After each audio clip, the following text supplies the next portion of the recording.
Recently supreme court के एक order ने अरावली हिल्स के फ्यूचर पर एक बड़ा सवाल खड़ा कर दिया है। कोर्ट ने माइनिंग पर रोक लगाते हुए पहली बार अरावली की एक यूनिफॉर्म डेफिनेशन एक्सेप्ट की।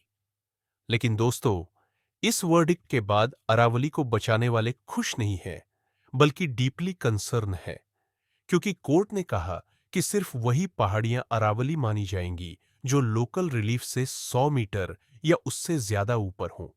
और यहीं से प्रॉब्लम शुरू होती है। एक्सपर्ट्स के मुताबिक इस एक हाइट लाइन के चलते एनसीआर की 90 से 95% अरावली पहाड़ियां एक झटके में लीगल प्रोटेक्शन से बाहर हो सकती है। सवाल सीधा है, जब 670 मिलियन साल पुरानी ये माउंटेन रेंज आज भी कोर्ट के आर्डर से बचाई जा रही है, तो ये धीरे धीरे गायब क्यों हो रही है? चलिए अरावली के इस डेंजरस पैराडॉक्स को डिटेल में समझते हैं।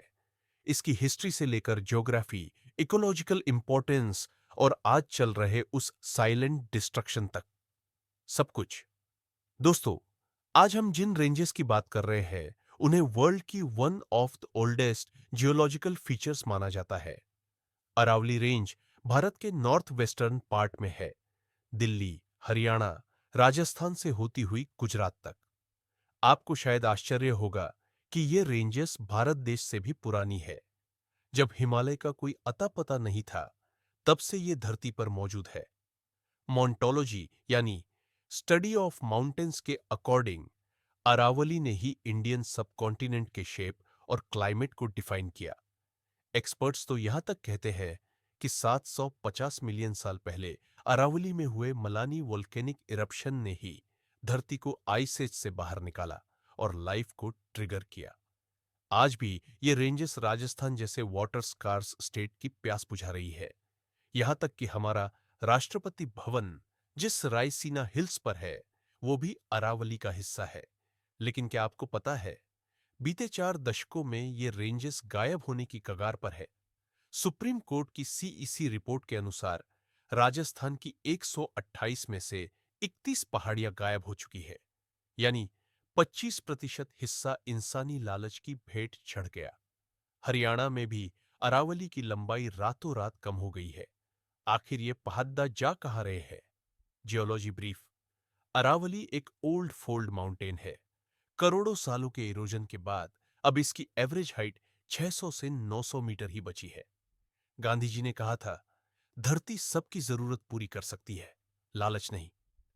अरावली को आज वैसे ही नोचा जा रहा है जैसे गिद्ध किसी शव को नोचता है। 2017 की रिपोर्ट कहती है कि अरावली में 3200 से ज्यादा इलीगल माइनिंग साइट्स है। माफिया इतने बेखौफ है कि डायनामाइट से पूरे के पूरे पहाड़ उड़ा देते हैं। 2022 में तो माइनिंग रोकने गए डीएसपी सुरेंद्र सिंह की हत्या तक कर दी गई। दिल्ली एनसीआर का सारा डेवलपमेंट अरावली को खत्म करके ही फ्यूल किया जा रहा है। बात सिर्फ माइनिंग की नहीं है, फॉरेस्ट कवर भी तेजी से घट रहा है। फार्म हाउसेस और कॉलोनाइजिंग प्रोजेक्ट्स के नाम पर पेड़ों की अंधाधुंध कटाई हो रही है। लोग जागरूक हो रहे हैं।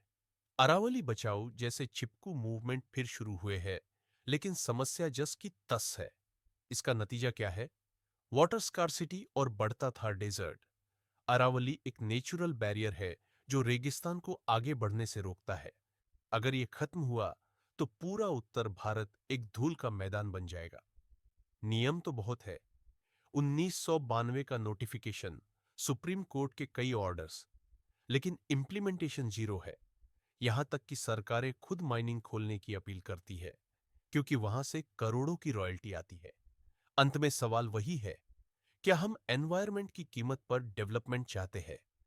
करोड़ों सालों से खड़ी अरावली आज हमसे संरक्षण की गुहार लगा रही है। इसे नजरअंदाज करना बेईमानी होगा। इस मुद्दे पर आपका क्या सोचना है? कमेंट में बताएं।